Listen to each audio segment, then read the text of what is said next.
احتمالاً در جریانی در چند ساعت گذشته یک ادعا در فضای مجازی غوغا به پا کرده و به یکی از عجیبترین و مهمترین اتفاقات نظامی سالهای اخیر تبدیل شد. ادعا شده که ایران نه فقط با موشک و پهپاد به پایگاه‌های آمریکا در منطقه ضربه زده، بلکه با یک جنگنده قدیمی 60 سال پیش به اسم F5 تونسته از لایه‌های پدافندی عبور کنه و یک پایگاه آمریکایی رو در کویت مورد هدف قرار بده. اما سوال اصلی اینجاست: آیا این خبر واقعیت داره یا با یک شیطنت جنگی طرف هستیم؟ بریم این ماجرای جذاب رو از نظر فنی، منطق نظامی، اعداد و ارقام، توان واقعی F5 و فاصله جغرافیایی و همچنین پدافند منطقه بررسی کنیم که آیا همچین چیزی اتفاق افتاده یا نه. عرض ادب و احترام دارم خدمت همه شما رفقای عزیز. امیدوارم در سلامت کامل باشید. همین اول ویدیو تکلیف رو روشن کنم. این داستان 2 تا بخش داره. بخش اول میگه خسارت حملات ایران به پایگاه‌های آمریکا بیشتر از چیزی بوده که رسما اعلام شده. این بخش از نظر نظامی منطقی به نظر میرسه، چون در جنگ‌ها معمولاً کشورهایی که خسارت زیادی بهشون وارد میشه اون اعداد رو کمتر اعلام میکنن، مخصوصا وقتی پای اعتبار نظامی، بازدارندگی و روحیه نیروها وسط باشه. اما بخش دوم که از همه مهمتره اینه، یعنی حمله مستقیم یک F5 ایرانی به پایگاه آمریکا در کویت. این بخش بسیار سنگین و حساسه، چون اگر واقعاً یک جنگنده بال ثابت قدیمی ایرانی، اونم با تکنولوژی اون زمان، تونسته باشه به یک پایگاه آمریکایی برسه، بمب رو رها کنه و برگرده، این یک حمله ساده نیست. این یعنی شاهکار و یک شکاف بزرگ در دفاع هوایی آمریکا و متحدانش در خلیج فارس. اما اول بیایید ببینیم این ادعا از کجا آمده. این ادعا توسط NBC نیوز منتشر شده. حالا به کدوم پایگاه حمله شده؟ به پایگاه کمپ بیورینگ در شمال کویت و نزدیکی مرز عراق. اما مشکل اینجاست که تا این لحظه هیچ رسانه آمریکایی داستان رو گردن نگرفته، البته تا قبل از ضبط این ویدیو. حالا بیاین بریم سراغ جنگنده F5 و یه مقدار بررسیش کنیم تا شما متوجه بشید چرا این عملیات اگر انجام شده یک شاهکار به تمام معناست. F5 یک جنگنده سبک، کوچیک و قدیمی آمریکاییه که ایران قبل از انقلاب خریدش. نسخه F5 تایگر 2 سرعتش حدوداً 1700 کیلومتر بر ساعته. سقف پروازیش بالاتر از ارتفاع پروازی هواپیماهای مسافربریه، یعنی 15 کیلومتر از سطح زمین. حدود 3 تن مهمات حمل میکنه. برد عادیش 3500 کیلومتر با مخازن سوخت اضافه است و برد رزمی 1400 کیلومتر. حالا نکته مهم اینجاست، خوب توجه کنید. پرواز از ایران به سمت کویت روی کاغذ ممکنه، چون فاصله از جنوب غرب ایران تا شمال کویت زیاد نیست. اما پرواز جنگی فقط رسیدن از نقطه A به نقطه B نیستش.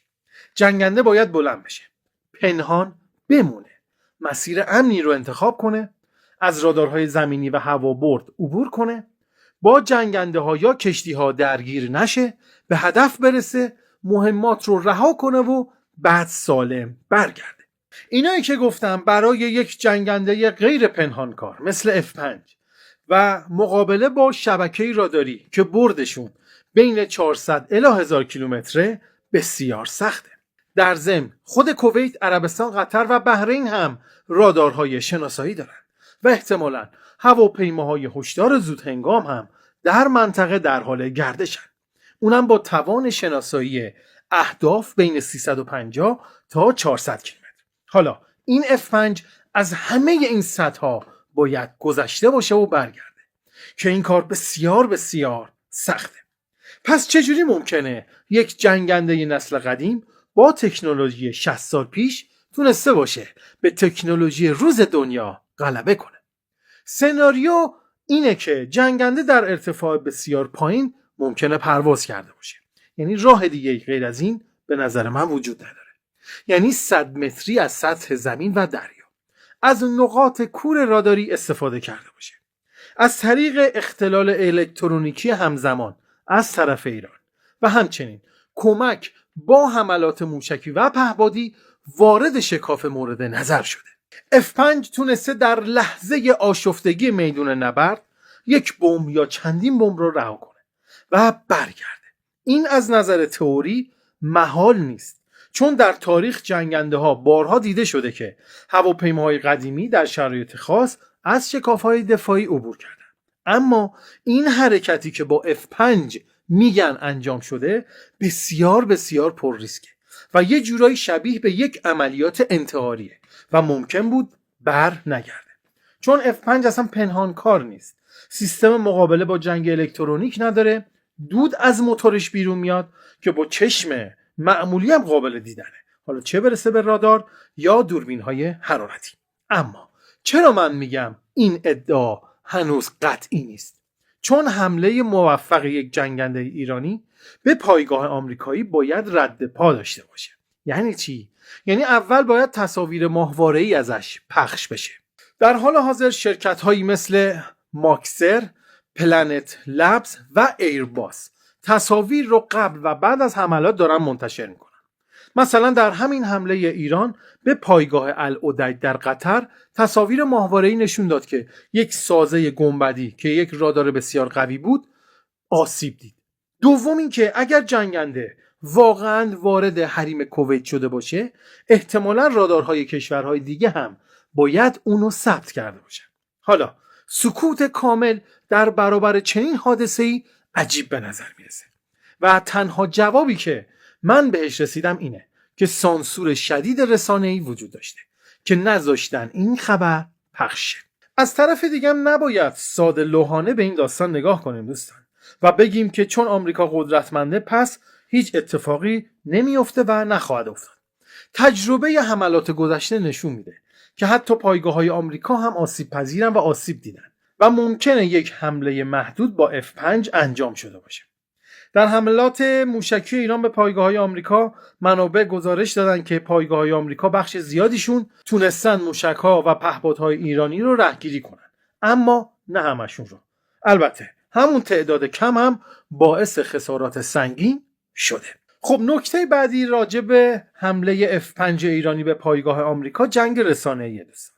در چنین اخباری سه طرف همزمان روایت خودشون رو میسازن.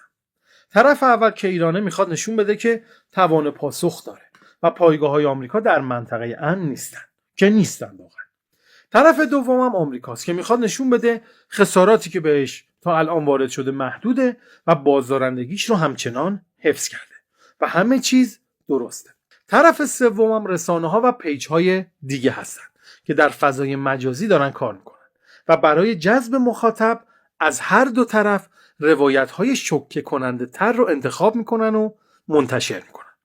پس بالاخره با F5 آیا حمله شده یا نه؟ اصل داستان اینه دوستان، خسارت واقعی به پایگاه‌های آمریکا وارد شده و قابل قبوله، اما اینکه به این پایگاه یعنی کمپ بیورینگ خسارت با موشک یا پهپاد وارد شده یا F5 تا این لحظه هیچ گزارش تایید شده‌ای وجود نداره. هیچ کی هم تا حالا تکذیبش هم نکرده، چون هنوز شواهد کافی وجود نداره. من میگم ممکنه اتفاق افتاده باشه، اما فعلا نمیشه ثابتش کرد. ولی اگر این خبر تایید بشه، یک زلزله نظامی به وجود میاد.